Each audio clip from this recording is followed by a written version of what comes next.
8-nji gün çağany sünnetlemeli bolanna, onun adyna İsa daktylar. Bu onun enesinin göwresini galmazdan öň periştäniň ona beren adydy. Musanyň kanuny boýunça geçirilýän tämizleniş däpdesurlaryň berja edilmeli döwri ýetip gelenne Yusuf bilen Meryem Ýerusalime gitdiler. Olar İsany Rebbe bagş etmek üçin onu hem ýanlaryna aldylar. Kanunyna ilkinji doglan her bir erkek göbekli Rebbe bagş edilmeli diýip ýazylanlar. Olar kanunyna ýazylşy ýaly iki gumruýny ýa-da kepterini hem gurbanlyk hökmüne hödür etmelidiler.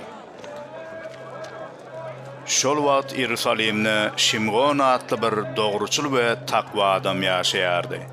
Ol Israil halkynyň azad edilmegine garaşýardy.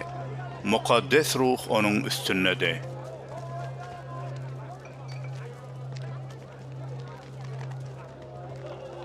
Oňa Rebbin Mesihini görmezden öň ölmejektigi mukaddes ruh tarapyndan aýan bolupdy.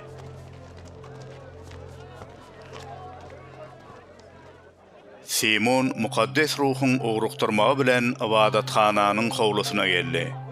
İsa'nın en atasy Tövratda ýazylan adaty berja etmek üçin çağany içeri salanlaryna. Simon onu gujagyna alyp Hudaýa alkyş okap şeýle diýdi: "Ya Reb, öz beren sözüňe göre, inni guluň arkaýyn amanadyny tawşyryp biler. Ine, seniň ähli halklaryň öňüne taýýarlan halaskäriňi gözüm bilen gördüm. Keseki milletlere aýanlyk berjek, halkyň Israili şöhratlandyrjak nury gördüm."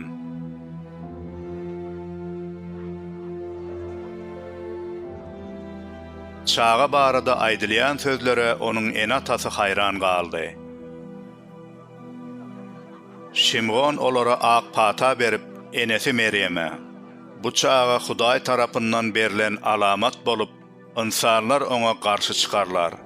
Ol sebäpli Israilde köp adamlar helak bolar. Köp adamlar bolsa yalkanar. Şonna ençeme yürekleriň sırlı pikirleri aýan bolar. Senin kalıbyňa hem hasrat, ýiti kılıç kimi insancılar, diýdi.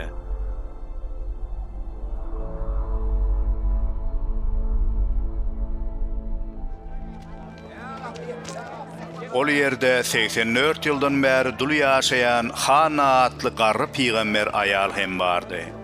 Ol Aşer tiresinden Panuelin gyzydy. Ol durmuşa çıkandan sonra äri bilen 7 ýyl ýaşaşyp dul galypdy.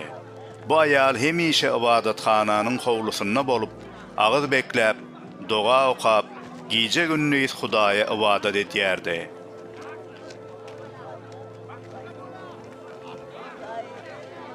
Hanna hem edil şol pursat gelip, Rebbe öwgaýdyp, Ýerusalimiň halas bolmagyna garaşýanlaryň baryna bu çağa hakda gurrun berdi.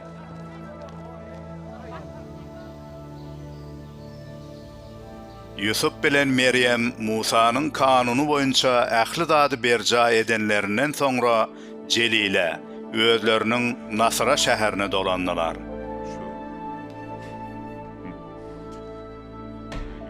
Çağa ulalyp güýçde we akyldarlykda ösýärdi. Hudaýyň merhemeti onuň üstünnedi.